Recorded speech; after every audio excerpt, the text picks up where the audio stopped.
I've got a serious question for you. If the Hamas terrorists in Gaza were to start building Auschwitz-style ovens to burn Jews like the Nazis did, would the world still demand that Israel stop defending itself and attacking them? Of course. See, the official goals of Hamas already are the same as the Nazis, to kill every Jew. The Hamas charter says so 12 times. And yet the world demands Israel's army stands down. Hamas's financial and political benefactors, their bosses really, are the Ayatollahs of Iran. They're building a nuclear bomb explicitly to attack Israel.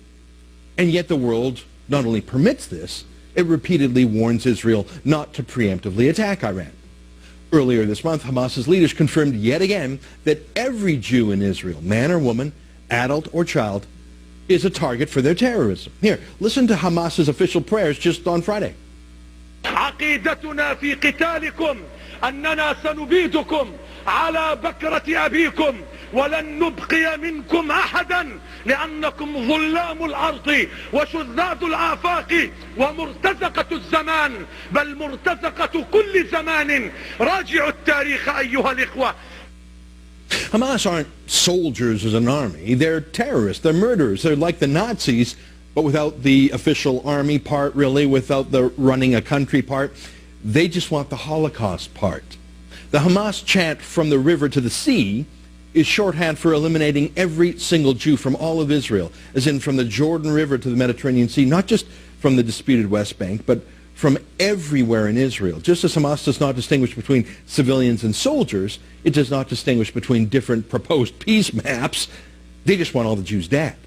You can hear that chant even in English, even in Canada, at any anti-Israel pro-Hamas rally you look at. From the river to the sea, Palestine will be free. That's the new Nazi chant. That's the new kill all the Jews chant.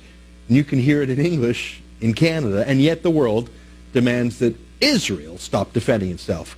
Destroying the sole Jewish state is a different goal from creating a Palestinian state, which would be the 23rd Arab country in the world. Now, in 2005, Israel gave Palestinians at least part of a state, the Gaza Strip. Israel forcibly removed every Jew who lived there and handed Gaza over to the Palestinians. Israel even gifted 3,000 greenhouses that were owned by the Jews who used to live in Gaza.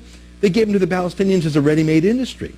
Now, it's unlikely that Gaza could have become an Arab Hong Kong or something, although stranger things have happened, as the Arab city of Dubai shows. But instead of setting to work building Gaza as a prosperous or even a peaceful mini-state, the Palestinians chose Sharia law and a terrorist government that has fired thousands of rockets at Israel from amongst Gaza's houses and schools. And those 3,000 greenhouses, yeah, like the Jews themselves, gifts from the Jews had to be destroyed, and they were. So back to my first question. If Hamas started building a little Auschwitz, a little concentration camp, with Jew-burning ovens in Gaza, would the world stand by and, worse, tell Israel to stop defending itself? The concentration camp ovens question, it's not hyperbole. I mean, Hamas has fired thousands of rockets at Israeli civilians. Some are unsophisticated mortars, but others are genuine military weapons imported from Iran. Now, it's miraculous that so few of these missiles have actually killed Jews. Israel has deployed an anti-missile defense system called Iron Dome that has shot down 90% of the rockets that were on course to hit populated areas. This, too, has earned the world's condemnation. How dare Jews not die, at least proportionately with their Hamas enemies? Just listen to the media party go on about the civilian death count being disproportionate.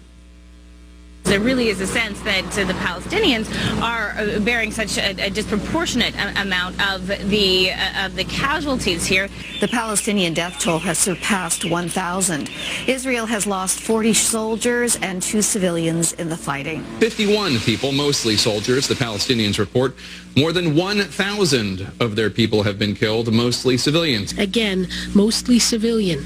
32 Israeli soldiers and 3 civilians have also been killed, raising the death toll in Gaza to more than 1,000. But is that a ratio that's defensible? A disproportionate death toll in that conflict. 230 Palestinian deaths, 1 Israeli. Using disproportionate force. The ratio between the number of Palestinians killed and the number of Israelis killed is 23 to 1. 695 Palestinians, 35, not 30, Evan, Israelis. But only 3 of the Israelis were in fact civilians, and only 2 of them were Israelis. One was a Thai worker. Come on, you Jews, why don't you go to the slaughter like you're supposed to? Why don't you die like you're supposed to? Look, let's be honest, world opinion really doesn't give a damn when Arabs die. I hate to say it, they don't. I mean, this past week has been one of the deadliest weeks in the whole Syrian civil war. More than 700 Arabs killed in a week, but they were killed by other Arabs. That's about 150,000 Arabs killed in the Syrian civil war so far. Can you remember any big street protests? Thousands of people all across the world chanting for Syria to be free in our streets in Canada and streets across the West? Of course not. Not even fellow Arabs seem to give a damn when Arabs are killed, unless it's a Jew who killed them, even if it was in self-defense. But look, there's no Iron Dome system that can protect Israel, that can defeat underground tunnels. Now, Hamas has spent billions of dollars and diverted countless resources donated to Gaza to build homes and schools and hospitals. They diverted it to a network of underground attack tunnels to Israel. These are not little tunnels dug with a shovel. They are massive underground engineering projects, some 70 feet underground, made with steel-reinforced concrete, going hundreds of feet past the Gaza-Israel border underground towards Israeli towns. Their purpose is obvious: to provide secret entrances through which terrorists can emerge, slaughter Jews, kidnap more, and then steal them away in those same tunnels to be kept as hostages back in Gaza. Only through the ground invasion of Gaza did Israel discover these tunnels and terrifying paraphernalia in them, including counterfeit Israeli military uniforms, handcuffs, tranquilizers. Captured Hamas terrorists confirmed the purpose: sneak attacks on Israeli towns, timed for this fall. These tunnels were revealed before Barack Obama demanded Israel cease fire against Hamas. So I ask you the question again: if Hamas were to be caught building an Auschwitz, would the world still tell Israel to go quietly to the slaughter? And the answer, again, is of course. Now, after the Holocaust, Western liberals came up with a slogan: never again. They swore that they would never again allow a second Holocaust. Well, it's been less than 70 years, and a second one is being promised and planned, and the new Nazis are trying to execute that plan. It is a second Holocaust, but is it possible? I mean, could it really happen? Well, it's even more possible than the first, because the first one was unimaginable. Now that the first Holocaust has happened, we can imagine it, and millions of these new Nazis can imagine it, and they dream about it, and they support it happening. And this time, it wouldn't take 6 years to do as Hitler took. It could take 6 seconds with an Iranian nuke. And the Nazis aren't just concentrated in one country, as they were in Germany in the 30s and 40s. The Nazis are even here across the West, and even here in Canada. I mean, Paris, France, is burning as tens of thousands of these new Nazis, Muslim extremists from North Africa mainly, riot in the streets, harass individual Jews, and try to storm synagogues. And here in Canada, too. Here's a very pretty young girl who works for the Hydro Company in Ontario, saying on Facebook that Hitler should have finished the job. She's so pretty, isn't she? She'd be, for sure, a poster girl for the Hitler Youth if this were Germany in the 1940s. She actually sent it directly to a Jew, although it's since spread widely. She's apparently trying to deny it now. And this guy, working for the Toronto Transit Commission, look.